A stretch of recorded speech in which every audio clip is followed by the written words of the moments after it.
बिस्मिल्लाहिर्रहमानिर्रहीम। अस्सलाम वालेकुम। मैं ज़की अब्बास हूँ। नाज़रीन, आज 26 मई है, पीर का दिन है। एक तरफ तो इजराइल फलस्तीन जंग है जो कि इस वक्त 1 साल और 8 महीने से जारी है। उसको लेकर हम आपको लेटेस्ट अपडेट्स आप तक पहुंचा रहे हैं। लेकिन दूसरी तरफ इस वक्त यूक्रेन और जो रूस की जंग है जो कि साढ़े तीन साल से जारी है, अब वो मजीद वर्स्ट कंडीशन इख्तियार कर चुकी है, क्योंकि अब आलमी जंग का खदशा जो है वो वहां पर पैदा हो चुका है। क्यों? क्योंकि जिस तरीके से इस वक्त डोनाल्ड ट्रंप की जानिब से सालसी का किरदार अदा किया जा रहा था और इस जंग को बंद करवाने के लिए भरपूर तरीके से रोल अदा करने की कोशिशें हो रही थी कि किसी तरीके से इस जंग को रोका जाए।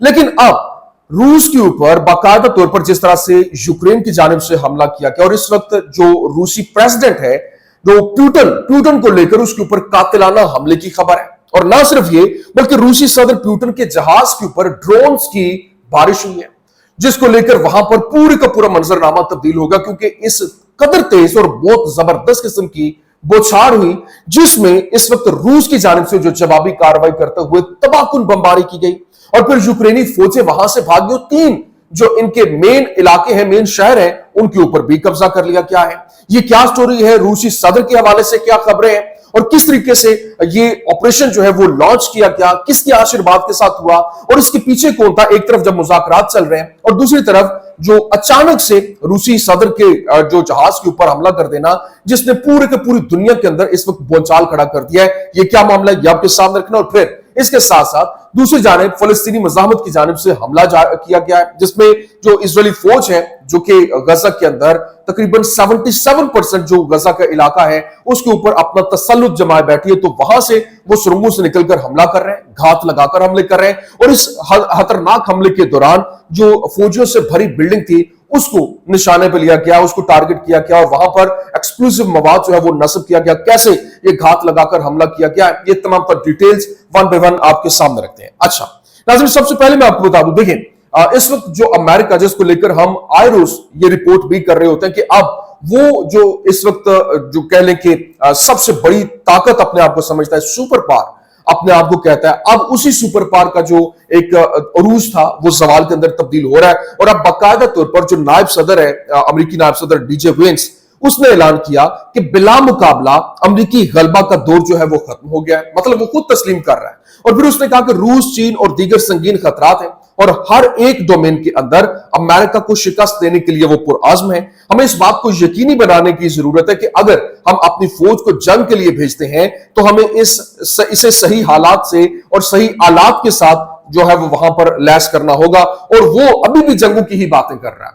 लेकिन यहां पर डोनाल्ड ट्रंप ने एक बार फिर से प्यूटन पर हमला करते हुए कहा कि उसने बहुत से लोगों को मारा। ऐसा उस वक्त हुआ जब अमेरिका और रूस बज़ाहिर किसी मुआहदे तक पहुंचने में नाकाम रहे। मतलब वो एक मुआहदा करवाने की कोशिशें हो रही थी, लेकिन वो मुआहदा कामयाब नहीं हुआ और वो नाकाम हुआ। लेकिन हैरानी की बात यह है कि नेतन्याहू के बारे में एक लफ्ज भी जो डोनाल्ड ट्रंप की जानिब से नहीं बोला गया, जो इस वक्त गजा के अंदर तमाम खुराक रोक रहा है और भूख से जो आवाम है वो मर रही है। लेकिन मार्को रूबियो रूस के ऊपर उसने नई पाबंदियां लगाने का ऐलान किया, वो लगाना चाहता है, लेकिन ट्रंप इसके खिलाफ है। अब जो न्यू लायंस मैगजीन है उसने रिपोर्ट किया कि रूबियो ने ट्रंप और पुतिन के दरमियान फोन कॉल के बाद ये मामला उठाया, जिसके बाद ये वाज़ेह हो गया कि यूक्रेन के 4 खतों को छोड़े बगैर कोई मुआहदा जो है वो नहीं होगा। जो इसके 4 खित्ते हैं वहां पर 4 खित्तों के ऊपर अपना तसल्लुत जमाए बगैर कोई गुजारा नहीं होगा। तब ट्रंप ने दावा किया है कि रूस मुआहदे तक पहुंचने में संजीदा नहीं है, लेकिन इस हवाले से बाकायदा रूस जो है वो मुआहदे तक पहुंचने में संजीदा है। यूक्रेन के हवाले से वो अपनी जो है वो राय बदल रहा है। अभी सबसे इंपॉर्टेंट चीज जो कि इस वक्त जो रूसी सदर के हवाले से है, वो उसने पूरी दुनिया के अंदर बोलचाल खड़ा कर दिया है, क्योंकि ड्रोन्स, मिसाइलों और 11 रूसी बमबारों की बड़ी तादाद आज रात यूक्रेन के ऊपर हमला कर रही है। हर तरफ धमाकों की आवाजें जो है वो सुनाई दे रही थी। जंग इतनी बढ़ रही है जैसे पहले कभी ना थी। लेकिन ट्रंप और पुतिन के दरमियान जो यूक्रेन मुज़ाकरात वाज़ेह तौर पर नाकाम हो चुके हैं और रूस यूक्रेन में एक नए बड़े हमले की तैयारी कर रहा है। और मुतअद्दिद अमेरिकी मीडिया रिपोर्ट्स जो है वो सामने आई, जिसमें रूस ने 50,000 फौजियों को कुर्स्क से बल्गोरोड जो मुंतकिल कर दिया है, ताकि यूक्रेन के दूसरे बड़े शहर खार्किव पर जो है वो कब्जा किया जाए। जर्मन बेल्ट ने यह भी इत्तला दी है कि रूसी मुसल्लह अफवाज एक नए मेगा हमले की मंसूबाबंदी कर रही है और मौसम गर्मा में रूस यूक्रेन के मजीद 3 इलाकों के ऊपर अपना तसल्लुत जमा लेगा। लेकिन ये एक बड़ा हमला जो है वो शुरू करेगा और खारकोव, सेमी और पेट्रोवस्क के लिए लेने की जो कोशिशें की जाएगी। और इन दिनों यूक्रेन ने एक नया ऑपरेशन शुरू किया और सिर्फ चंद घंटों में हजारों ड्रोन्स रूस की तरफ भेजे गए। बदले में रूस ने कल सैकड़ों रॉकेट और मिसाइल भेजे, जिसके कीव के अंदर बमबारी भी हुई, लेकिन रूसी सदर पुतिन के ऊपर कातिलाना हमले की जो है वो नाकाम कोशिश वो भी हुई। और खित्ते के रूसी कमांडर की रिपोर्ट जो है वो सामने आई, एडी उसका नाम है, और सदर को ले जाने वाला जो हेलीकॉप्टर था कुर्स्क के इलाके के करीब जो इलाके के दौरे के दौरान यूक्रेन के ड्रोन हमले का निशाना बना। और इलाके के एडी कमांडर ने इत्तला दी है कि तमाम ड्रोन्स को तबाह कर दिया गया। मतलब वो बारिश हुई, इसके बावजूद इन्होंने कमाल मुहारत के साथ उनको तबाह किया और जो रूसी सदर को महफूज रखा। लेकिन अभी यूक्रेन के हवाले से बताया गया, Ukraine has just launched a large number of drones into Russia, drone alerts across several regions of Russia. मतलब रशिया के अंदर मुख्तलिफ इलाकों के अंदर वो बड़ी तादाद में, हजारों की तादाद में ड्रोन जो है वो गए। लेकिन अभी यूक्रेन की जानिब से जो फौज है उसकी भरपूर तरीके से उसने हमला किया और उसने जवाबी कार्रवाई की। और बरतानवी सियासी तज्जियाकार जो अलेक्जेंडर मर्करी है, उसने कहा कि अफरादी कुव्वत और तोपखाने के गोला बारूद की शदीद कमी की वजह से यूक्रेन की मुसल्लह अफवाज को इनकलाब पर मजबूर किया गया है। रूस तेजी से आगे बढ़ रहा है और यूक्रेन की फौजें पीछे हट रही हैं। क्यों? क्योंकि वो रूसियों को रोकने में नाकाम हो रही है। मर्करी ने मजीद कहा कि यहां यूक्रेनी अफवाज मुकम्मल तौर पर थक चुकी हैं और ना सिर्फ ये, बल्कि उन्हें अफरादी कुव्वत और गोलों की तवील कमी का सामना, जिससे उनकी फ्रंट लाइन रखने की सलाहियत मजीद खराब हो जाती है।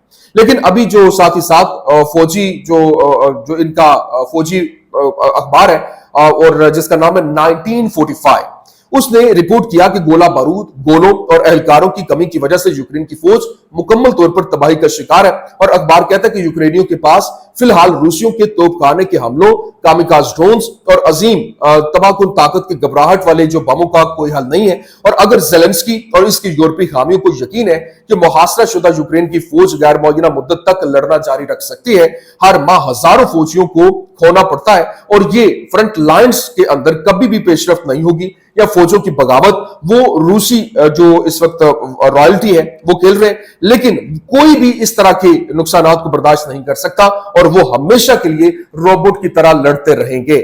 आप अंदाजा करेंगे, अखबार जो उसने लिखा, Ukraine faces a growing risk of outright military collapse if no deal struck. अगर डील नहीं होती है तो इसका मतलब है कि मिलिट्री कोलैप्स हो जाएगा, क्योंकि अभी भी उनकी फौजें अपने 3 इलाके छोड़कर पीछे हटी हैं। लेकिन यहां पर जर्मनी जो है, जर्मनी की जानिब से जर्मनी मिसाइल हथियारों की तैयारी के लिए एक बहुत बड़ा मरकज बनाने का इरादा रखता है, जिसमें फ्रेमैंटल सीईओ आर्मिन पापरेगर है, उसने ऐलान किया कि कंपनी यूरोप और बज़ाहिर यूक्रेन की जरूरियात के लिए मिसाइल तैयार करेगी।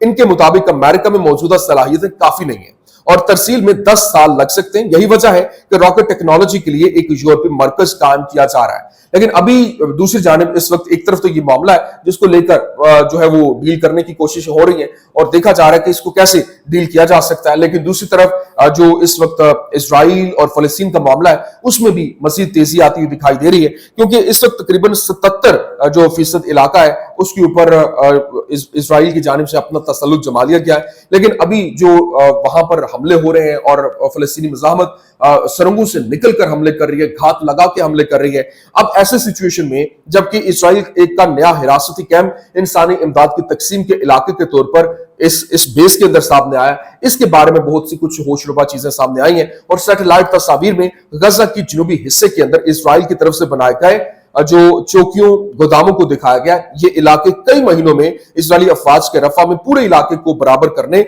और मकीनों को बेघर करने के बाद बनाए गए। और यह मंसूबा एक नए ऑपरेशन जिसको गेटॉन कैरियर्स के नाम से शुरू किया गया, जिसमें तमाम गजा के बाशिंदों को रफा में मोराद महवर के जनूब के अंदर 45 किलोमीटर के इलाके में जबरी मुंतकिली का ऐलान किया गया था। ये वाहिद जोन जहां इमदाद की इजाजत होगी 2.2 मिलियन अफराद के साथ आबादी की किसाफत तकरीबन 49,000 फी किलोमीटर से तजावुज कर जाएगी। और ये इंसानी हमदर्दी का इलाका नहीं है, ये एक तबाही कैंप जो है वो कहा जा रहा है। अभी अमरीकी इजरायली इमदाद की तकसीम के मंसूबे का मकसद जो इमदाद फराहम करना नहीं है, जैसा कि दावा किया गया, और इसका बुनियादी और हतमी हदफ जो है वो गजा की पट्टी के मकीनों को जबरदस्ती जनूब की तरफ धकेलना है और खाने की तलाश क्या है। अभी ये मौजूद है, लेकिन हफ्तावार तकसीम की जो एक बाज़गश्त है, थका देने वाला खतरनाक सफर तय करना होगा और बहुत दूर جنوب کی طرف رفح کی طرف اسرائیلی منصوبے کے پہلے مرحلے کو حاصل کرنے کے لیے یہ ایک زبردست قسم کا، یوں کہہ لیں کہ مکروہ قسم کا طریقہ ہے، اور جنوب میں آبادی کو مرتکز کرنا، زمین پر قبضہ کرنا اور پھر انہیں زبردستی بے گھر کرنا، یہ سب کچھ اسی مداخلت کی ضرورت بغیر ہے۔ مطلب فوجی مداخلت نہیں ہوگی، اس طرح سے ان کو پش کیا جائے گا، اور اس کے بنیادی طور پر یہ منصوبہ جو ہے وہ اسرائیلی حلقوں کے اندر واضح کیا گیا تھا، اور انتہائی جو ان کے وزراء سمیت پوری کابینہ سے منظوری بھی لی گئی تھی۔ اس کے باوجود آج اس کی مارکیٹنگ امریکی آڑ میں کی جا رہی ہے، اور تاکہ اسے بین الاقوامی سطح پر چھپایا جا سکے، جھوٹی قانونی حیثیت دی جا سکے، اور اس فریب میں ملوث ممالک کی شرمندگی کو کم کیا جا سکے۔ لیکن ابھی جو اس وقت اس کے اوپر عمل کیسے ہوگا؟ امریکی حمایت یافتہ جو غزہ ہیومینیٹیرین فاؤنڈیشن ہے GHF، اسرائیل کے نئے امدادی منصوبے میں مرکزی حیثیت رکھتی ہے، جو غزہ کے مکمل محاصرے میں 68 دنوں تک تقسیم کو کنٹرول کرتی ہے، اور امریکی سابق جو فوجی ہیں اور فائنانسرز کے ذریعے عملہ جو اس وقت غزہ ہیومینیٹیرین فاؤنڈیشن ہے، وہ اسرائیلی فوج کے ساتھ مکمل ہم آہنگی کے تحت 20 لاکھ لوگوں تک خدمت جو ہے وہ کرنے والی 4 نجی بختربند امدادی مراکز چلائے گی۔ اگر آزاد اور غیر جانبدار کے طور پر مارکیٹنگ کی جاتی ہے، رسائی کے لیے اسرائیل کے زیر کنٹرول کوریڈورز کے ذریعے بایو میٹرک سکریننگ کی ضرورت ہوتی ہے، اور حقوق کے گروپوں نے خبردار کیا کہ GHF، یہ جو غزہ ہیومینیٹیرین فاؤنڈیشن ہے، وہ فلسطینی ایجنسیز اور سول سوسائٹیز کو چھوڑ کر عسکری امداد کا نظام جو ہے وہ بنائے گی، اور اقوام متحدہ اور انسانی حقوق کی تنظیموں نے اس منصوبے میں حصہ لینے سے بھی انکار کر دیا ہے۔ اور اقوام متحدہ کے انسانی ہمدردی کے سربراہ ٹام فلیچر جو ہے، اس نے اس منصوبے کی مذمت کرتے ہوئے کہا کہ یہ ایک مذہبی سائیڈ شو اور مزید تشدد کے لیے انجیر کی پتی ہے، اور متنبہ کیا ہے کہ یہ بڑے پیمانے پر نقل مکانی کو ہوا دیتا ہے، اور غزہ کے کچھ حصوں تک امداد کو محدود کرتا ہے، اور بھوک کو ایک سودے بازی کے طور پر استعمال بھی کرتا ہے۔ لیکن انہوں نے اسرائیل پر جان بوجھ کر اور بے شرمی سے شہریوں پر غیر انسانی حالات مسلط کرنے کا الزام لگایا، اور یہاں پر جو اقوام متحدہ کی سلامتی کونسل سے مطالبہ کیا کہ وہ نسل کشی کو روکنے اور بین الاقوامی جو انسانی قانون ہے اس کو برقرار رکھنے کے لیے فیصلہ کن کارروائی کرے۔ یہ منصوبہ فلسطینیوں کو مستقل جو تسلط اور ان تک رسائی کی اجازت دے گا، تاکہ وہ بعد میں غزہ سے کرم ابو سالم کراسنگ کے ذریعے رضاکارانہ ہجرت کر سکیں، اور پھر رامون ہوائی اڈے تک غزہ کو آبادی سے خالی کر سکیں۔ مسئلہ یہ ہے کہ یہ رضاکارانہ نہیں ہے، کیونکہ اسرائیل نے ان تمام پہلوؤں کو مکمل طور پر بھانپتے ہوئے یہ کارروائی کی جو غزہ میں رہنے والے انسانوں کی مدد کرتے ہوئے دکھائی دیتے ہیں۔ بالآخر انہیں کوئی چارہ جو ہے وہ نہیں دیا جائے گا۔ تو یہ اس وقت کا سینیریو ہے کہ کیسے پورے کا پورا منظرنامہ جو ہے وہ بدلنے کی کوششیں ہو رہی ہیں، اور حالات کی نزاکت کو دیکھتے ہوئے کہانی کو بدلا جا رہا ہے، اور یہاں پر ابھی جو مزاحمت ہے ان کی جانب سے گھاتک حملے جو ہے وہ گھات لگا کر کیے جا رہے ہیں، اور ابھی ایک جو مزاحمتی کارروائی کے دوران انہوں نے ایکسپلوسیو مواد کے ساتھ بلڈنگ جو تھی جہاں پر فوجی موجود تھے اس کو نشانے پہ لیا۔ تو یہ اب یوں کہہ لیں کہ غزہ اپنی سانسیں آخری سانسیں لے رہا ہے۔ دعا ہے کہ اللہ پاک ہمارے اندر کوئی ایسے حکمران پیدا کرے جو کہ واقعی میں اپنی قوم کا، امت مسلمہ کا درد رکھتے ہوں، جو کہ اس میں اپنا کردار ادا کر کے اس ظالم سے، اس ظلم سے ان مظلوم لوگوں کو نجات دلا سکے۔ یہ کچھ عام ترین اپڈیٹس تھیں، میں نے کہا میں آپ کے سامنے رکھ دوں۔ امید کرتے ہیں ویڈیو آپ کو پسند آئی ہوگی۔ پسند آنے کی صورت میں لائک کیجیے، شیئر کیجیے، اور ہمارے چینل کو سبسکرائب کرنا مت بھولیے گا۔ شکریہ۔